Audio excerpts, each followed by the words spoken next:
Y yo espero que con esa sensación del deber cumplido, de haber dado lo que Dios nos dio para que diésemos. Bueno, hoy sin duda es el momento más importante desde el viernes, desde ayer, porque nos vamos a ceñir a la palabra, ¿no? Y bueno, eso es territorio sagrado, ¿eh? Madre mía. Hace un tiempo alguien me decía que la Biblia no dejaba de ser un libro antiguo, anacrónico, pasado de moda, en fin, que como un hombre formado y demás podía andar creyendo todavía en esas historias, ¿no? Y entonces yo le dije, mira, la Biblia no es un libro antiguo. Es más, la Biblia tampoco es un libro moderno.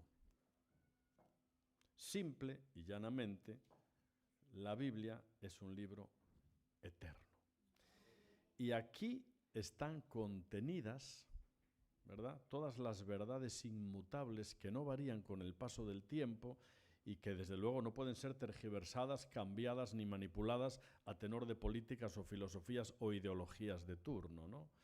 La palabra dice de sí misma, sécase la hierba, marchítase la flor, mas la palabra del Dios nuestro permanece para siempre, ¿no? Y eso es lo grandioso, que en ella estamos, en ella andamos, por ella vivimos, oye, y si es necesario, por ella morimos, claro que sí. De manera que andaba un papá, después de pandemia parece que el asunto del teletrabajo se popularizó, y andaba un papá en casa que tenía que terminar un trabajo, pero su niña, que era un poco revoltosilla, pues no le dejaba terminar el trabajo, con lo cual el padre dice, bueno, ¿cómo me las arreglo para entretener a la niña por lo menos 30 minutitos hasta que yo termine el trabajo? Total, que el hombre se va a un revistero que tenía allí, agarra una revista, la abre, y en las 2 hojas de la revista ve un mapa del mundo, de esos que había antes, hemisferio norte, hemisferio sur, ¿verdad? Y entonces el padre se pone a pensar y dice, ya sé lo que voy a hacer.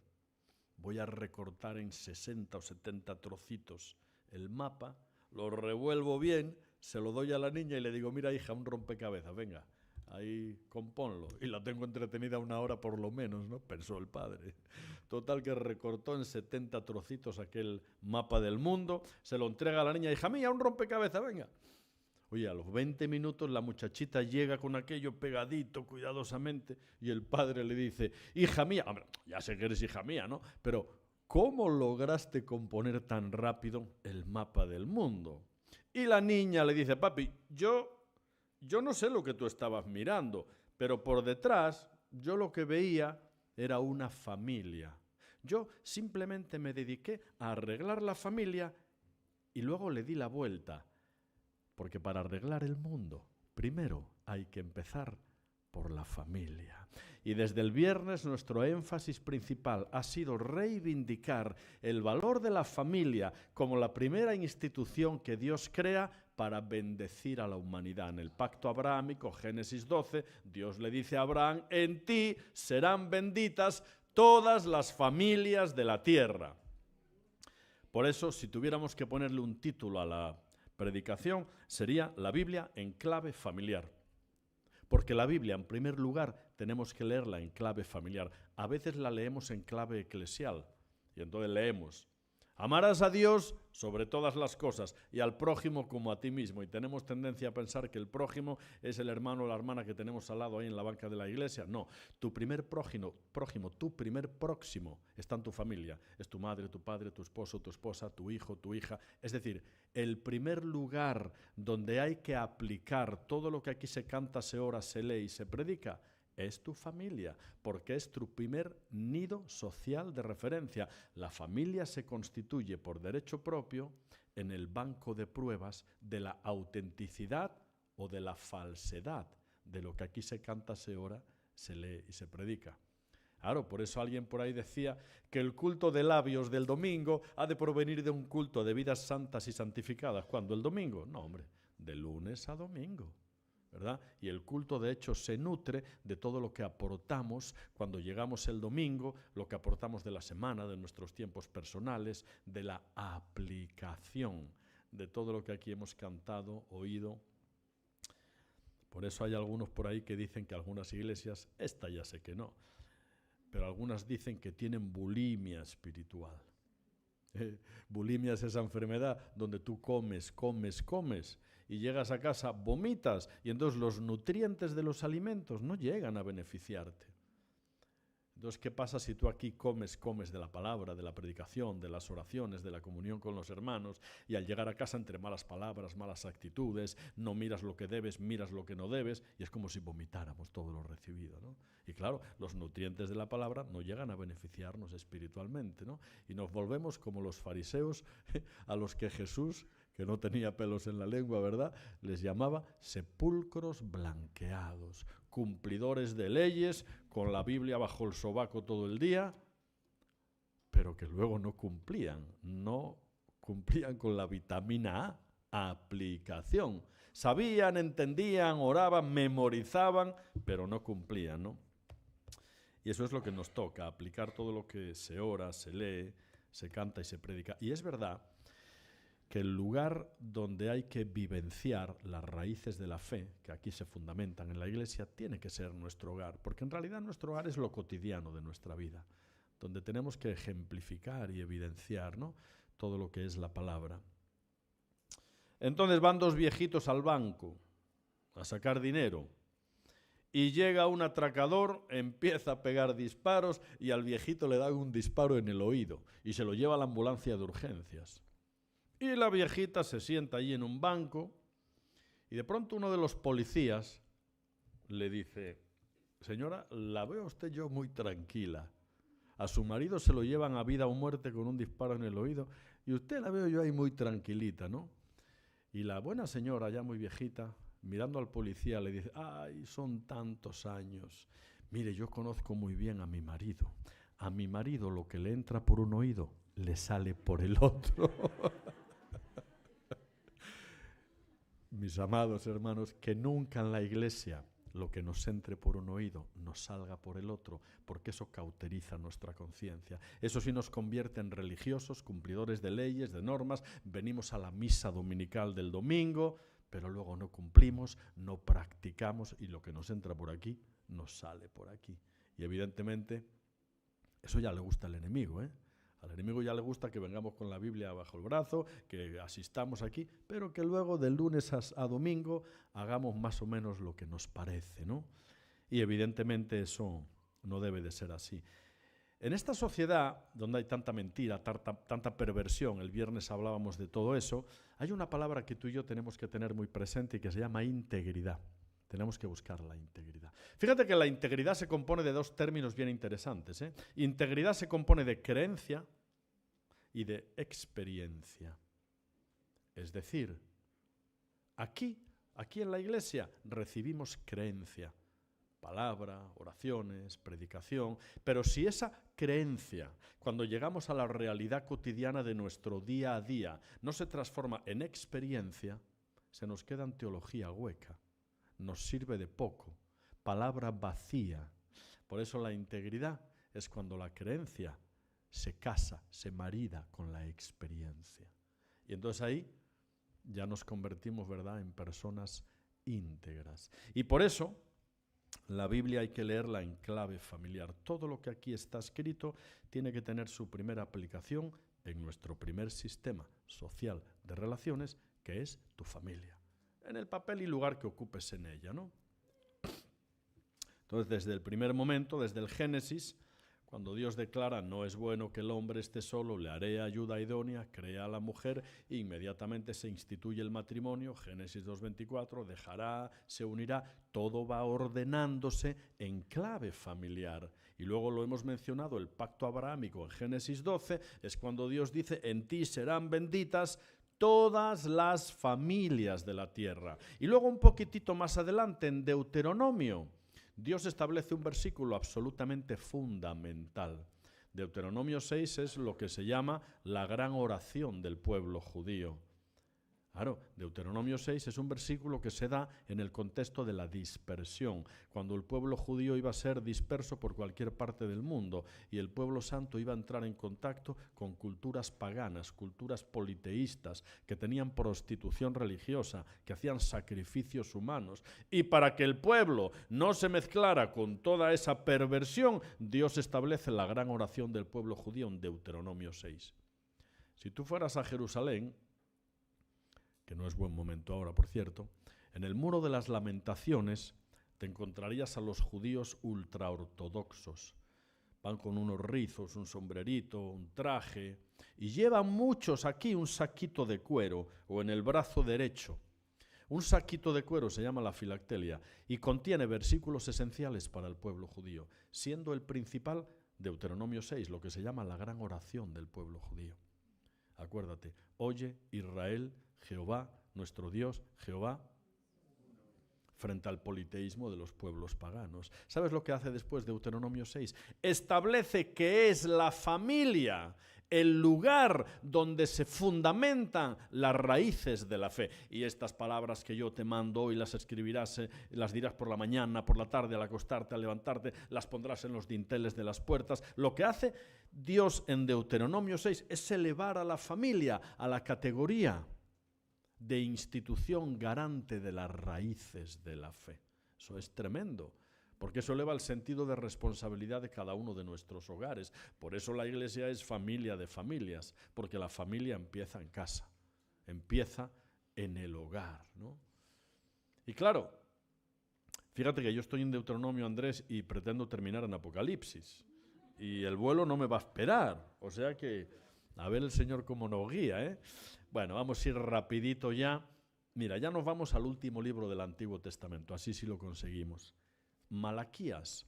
Las últimas palabras del libro de Malaquías están escritas en clave familiar también, porque habla de Elías, prefigura de Cristo, ¿no? Y dice, Él hará volver el corazón de los padres hacia los hijos y de los hijos hacia los padres, no sea que yo venga y hiera la tierra con maldición. ¿Sabes cuál es la última palabra del Antiguo Testamento? Maldición, el espíritu de la ley. La primera palabra del primer sermón que Jesús predica en el Nuevo Testamento es bienaventurados, felices, gozosos, el espíritu de la gracia. Pero el Antiguo Testamento termina en clave familiar, hablando de la restitución futura del orden familiar. Y el Nuevo Testamento comienza también en clave familiar. Y comienza en Mateo con la genealogía de Jesús. Y yo digo, pero ¿por qué la Biblia hará tanto énfasis en genealogías y generaciones y David y hijo de tal, y luego las generaciones pasadas? Habla mucho, hay libros enteros que trabajan todo ese aspecto, ¿no? Y comienza Mateo de esa forma, entroncando al Hijo de Dios en un linaje, en un sistema, en una dinastía familiar. ¿Por qué será tan importante para Dios los antepasados, las dinastías? ¿Sabes por qué?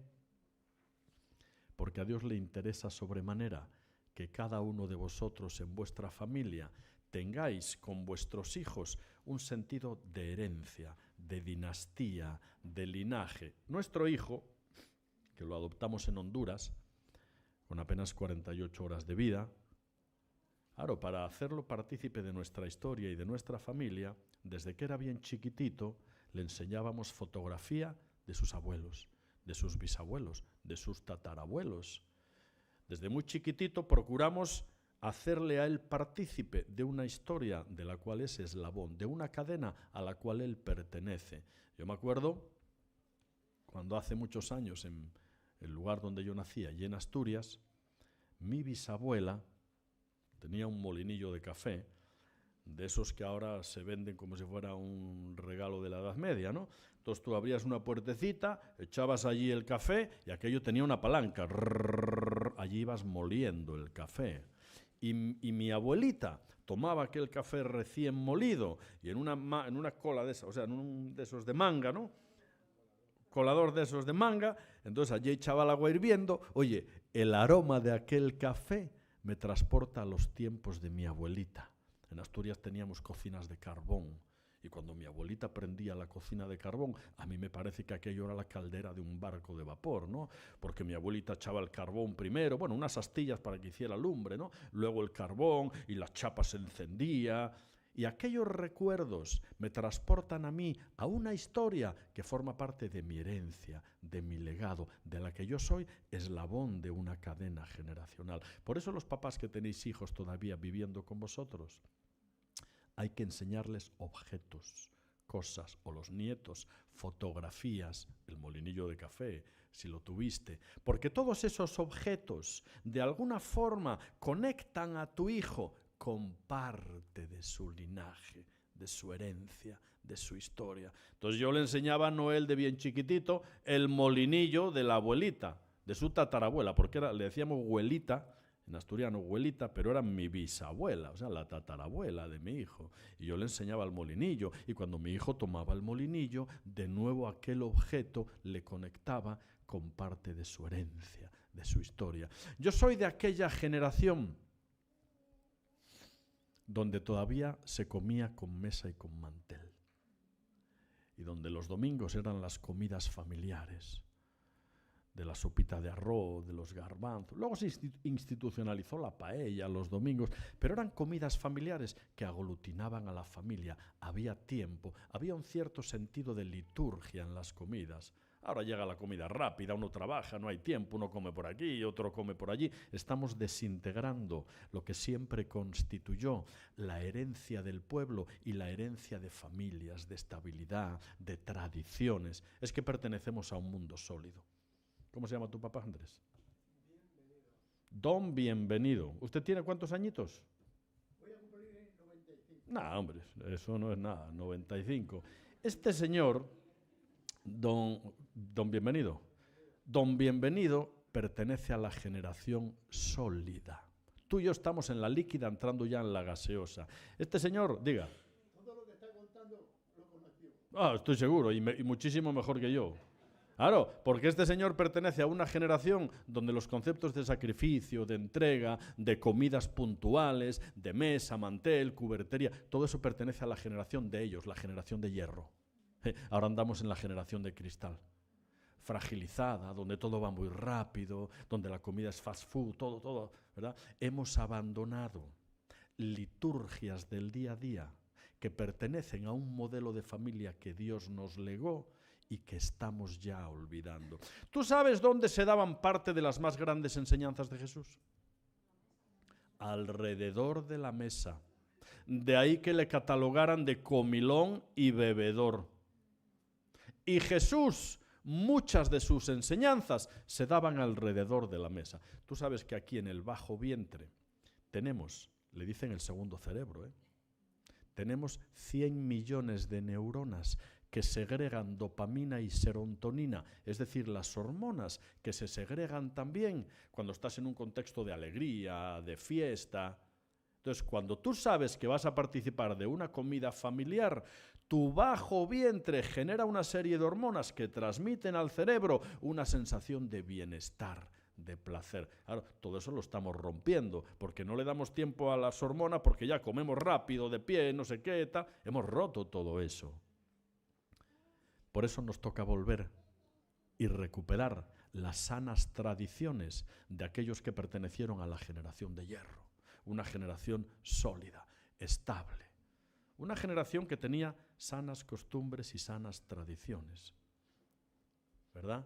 Un niño, mira tú qué interesante, cuando un niño se agarra a la tetita de mamá y empieza a comer, el niño no llora solo por alimento. No llora solo por alimento. Cuando el bebé se engancha a la tetita de mami, siente su calor, siente su olor, siente los latidos de su corazón, siente el contacto, porque nutrición y contacto acompañan la vida de un ser humano de la cuna a la tumba. Por lo tanto, las comidas deberían de ser meditadas, preparadas, fraternales. Nosotros aconsejamos siempre en escuelas de padres que cuando una familia tiene el alto privilegio, porque ya si tiene el alto privilegio de alguna de las comidas del día, poder estar en familia, es pecado mirar la tele. Es pecado utilizar el móvil. Bueno, exagero un poco, ¿no? Pero nosotros no lo aconsejamos, porque en torno a una comida se provee el escenario favorable para hablar, para compartir. ¿Sabes qué significa la palabra compañerismo? La palabra compañerismo significa comer pan con. Mira qué interesante. Cuando tú estás compartiendo pan con alguien, no solo compartes pan, compartes alimentos. Mira, el culto, la base del culto cristiano es una combinación de palabra y santa cena y comida. ¿Sabes cómo comenzó la iglesia su andadura en el libro de Hechos? Comiendo por las casas. Entonces tenemos que recuperar un sentido litúrgico y sagrado de las comidas, de los tiempos familiares y de que nuestros hijos sientan que son parte de una historia, de una cadena generacional, de una transmisión de valores. Porque cuando ellos se sienten parte del eslabón de una cadena generacional, cuando crezcan y luego la sociedad les diga que se pueden divorciar, ¡shh!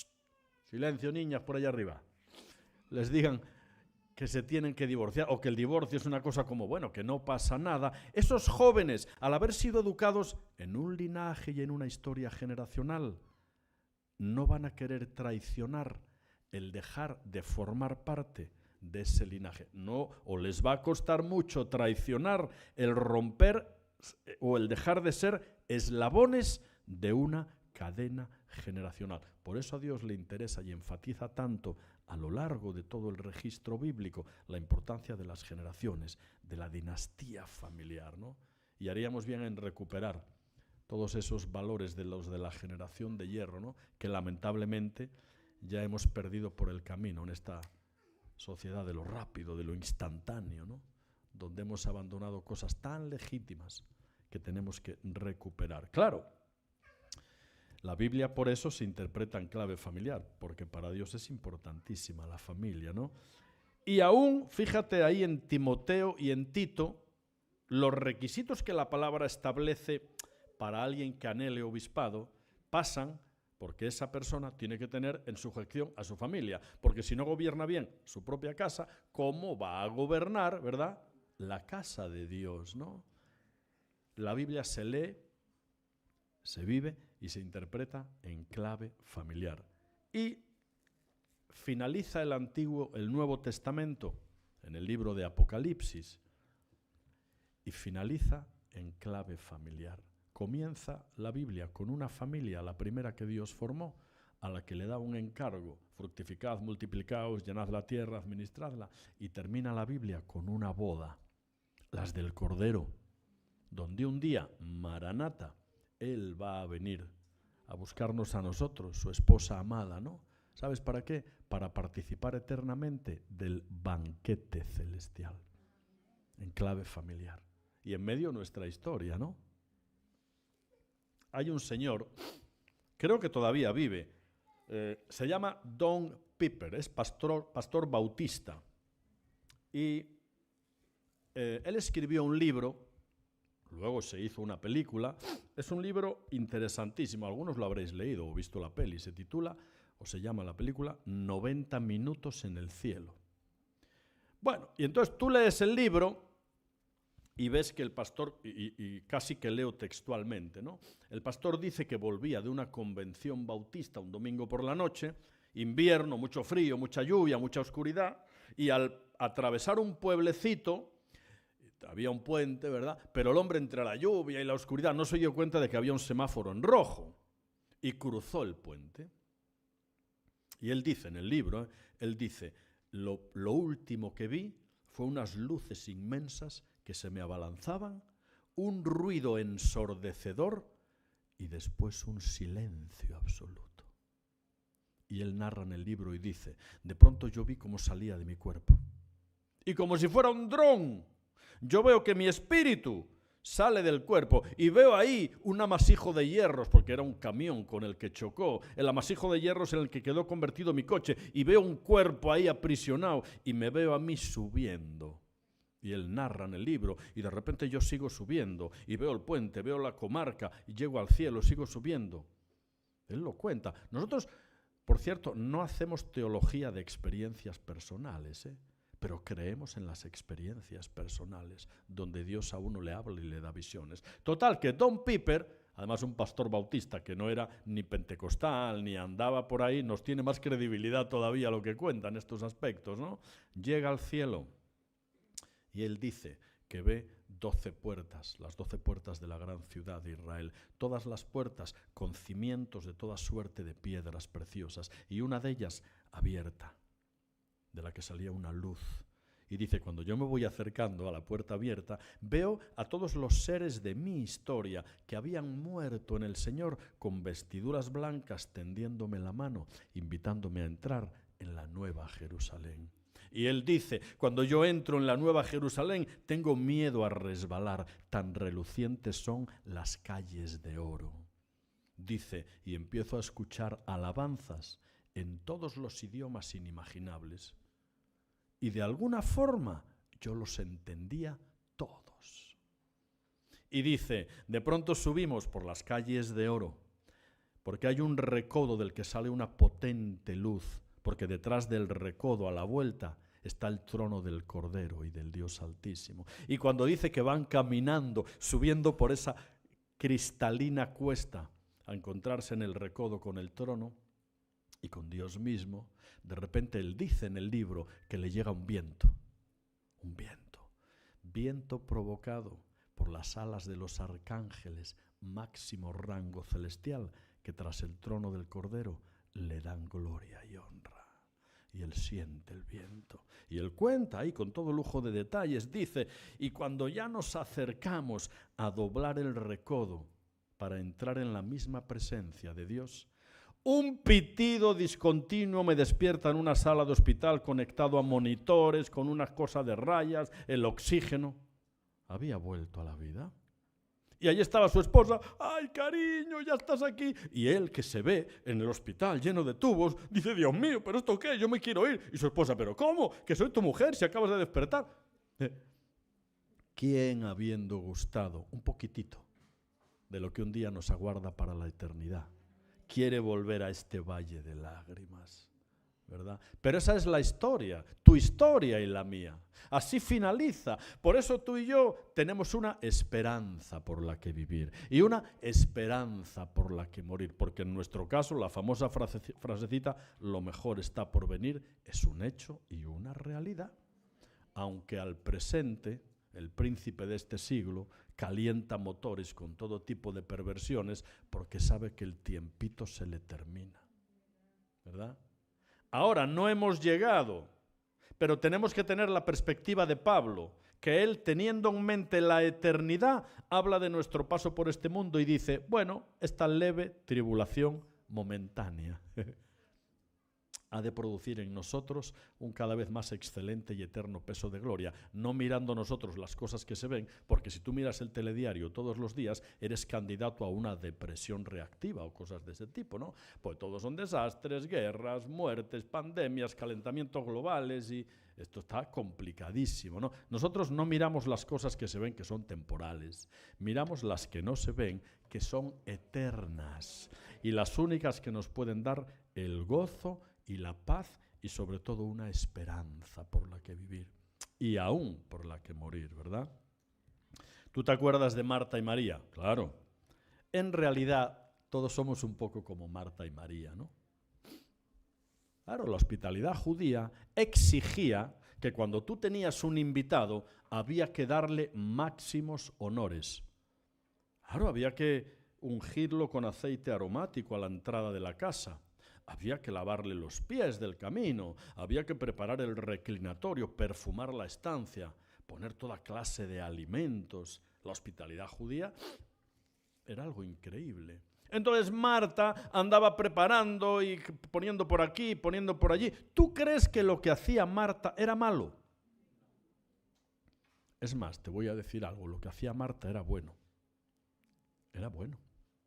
El problema es que las personas que no son cristianas tienen que escoger entre lo bueno y lo malo. Tú y yo no.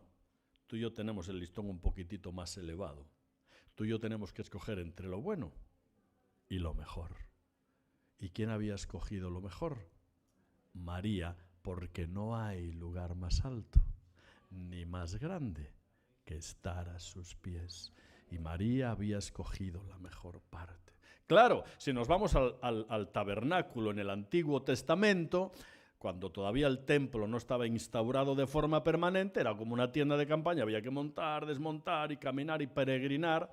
Entonces, cuando se montaba la tienda tenía dos estancias, lugar santo y lugar santísimo, separadas por una cortina inmensa, donde había bordados en oro y grana dos arcángeles, máximo rango celestial, con las alas extendidas, como custodiando lo que había en el lugar santísimo. Esa cortina o velo es el que se rompe cuando Cristo muere, haciéndonos a ti y a mí, sumos sacerdotes, con pleno derecho a entrar en el lugar santísimo. Mira, el lugar santo tenía una mesa con 12 panes, uno por cada pueblo de Israel, simbolizando la comunión del pueblo de Dios. Tenía un pequeño altar sobre el que continuamente se quemaba incienso, que es comparado en el Nuevo Testamento a la vida de oración de los santos.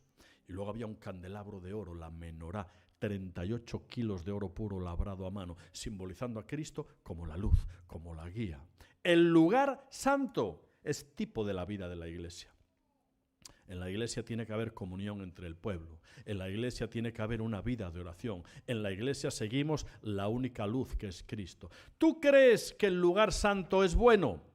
Sí, pero no es lo mejor. Lo mejor está cuando traspasabas el templo y entrabas a la misma presencia de Dios. Y eso es lo que nos toca a ti y a mí. ¿El culto es bueno? Claro y necesario, pero no es lo mejor. Porque si la única vez que abres la palabra o lees horas es aquí, media horita o una horita y media entre semana, mira, mal asunto. Estás más del lado de los religiosos blanqueados por fuera. La Biblia hay que leerla cada día, porque cada día tú y yo somos confrontados con la ética y con la perversidad del presente siglo malo. Y la única forma de revestirnos con la armadura necesaria para que los dardos de fuego del maligno no impacten nuestra vida es la oración. ¿Cuándo? Todos los días. Es que esto, aquí no hay excusa. Nosotros tenemos que orar todos los días porque todos los días salimos al ambiente pervertido de este mundo. Dios mío, en una tarde lluviosa tú no sales por ahí en calzoncillos a la calle. Eso te llevan ahí al sanitario mental, ¿no? Al hospital. Tú no sales, no, salimos vestidos. Pues en la vida espiritual nos pasa igual. Si no oramos cada día, no nos estamos revistiendo con la armadura de Efesios y salimos como medio desnuditos al ambiente de este mundo. Y evidentemente ahí los dardos de fuego del maligno se nos clavan, pero fácilmente, ¿no? Esto que yo os cuento es lo de siempre, pero hay que repetirlo una y otra, porque se nos olvida. Es que se nos olvida, ¿no? Y esa es la realidad. ¿Tú te acuerdas, claro, de la parábola de las 10 vírgenes? 5 prudentes y 5 insensatas. El contexto es el mismo, las bodas del Cordero, ¿verdad? Y de pronto, las imprudentes notan que la llamita empieza a apagarse y van y le piden a las prudentes. Y ellas muy prudentemente le dicen, no, hijas mías, más bien id vosotras a comprar, no sea que os demos un poquito y al final nos quedemos ambas sin aceite. Y de la que las imprudentes van a comprar aceite, el novio abre las puertas y manda pasar a los convidados y después las cierra. Y cuando llegan las imprudentes con el repuesto de aceite, no pudieron entrar. Pregunto yo, ¿tú crees que al principio de la historia la luz brillaba en las lámparas de las 10 vírgenes al principio? Al principio sí. ¿Sabes por qué? Porque la luz inicial nos es otorgada sin ningún esfuerzo por nuestra parte, es fruto de la gracia de Dios en tu vida y en la mía. Pero el mantenimiento para que la lámpara siga encendida, es tu responsabilidad. La luz que un día nos fue otorgada no brilla para siempre.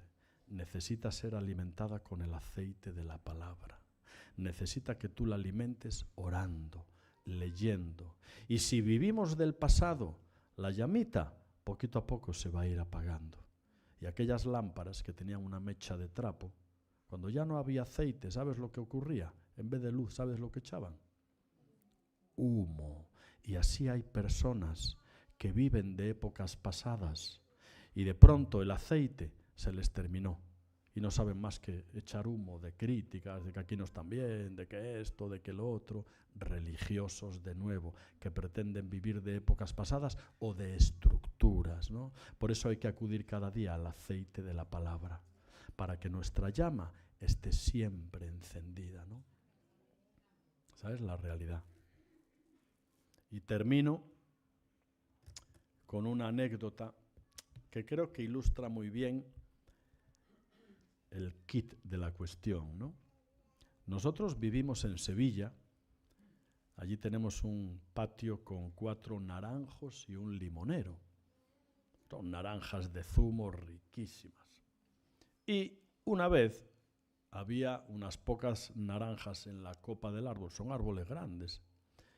Y entonces yo me subo al árbol a coger las naranjitas que había por arriba. Y al subirme al árbol veo un nido.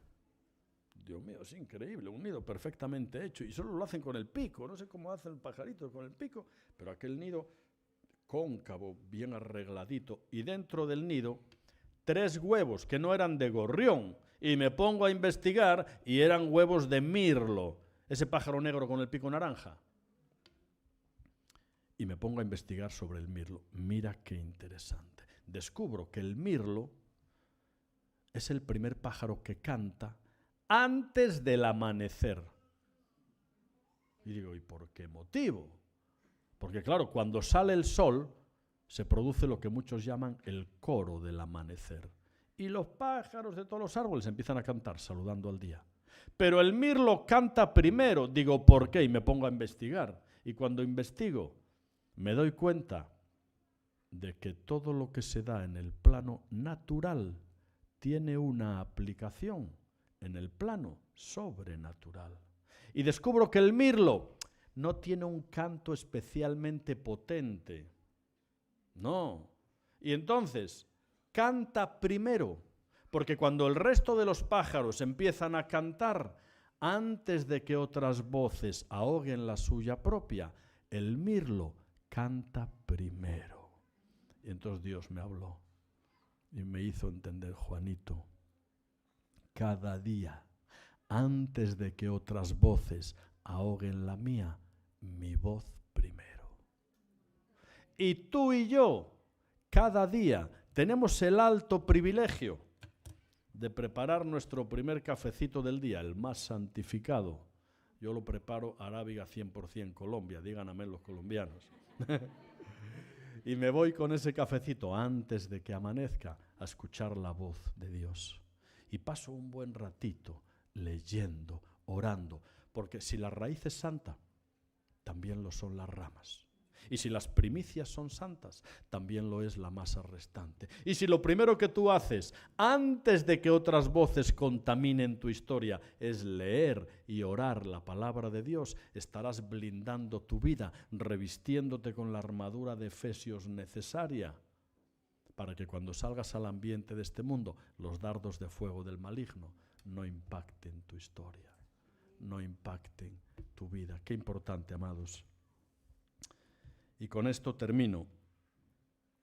Acuérdate que lo más importante es buscar a Dios cada día.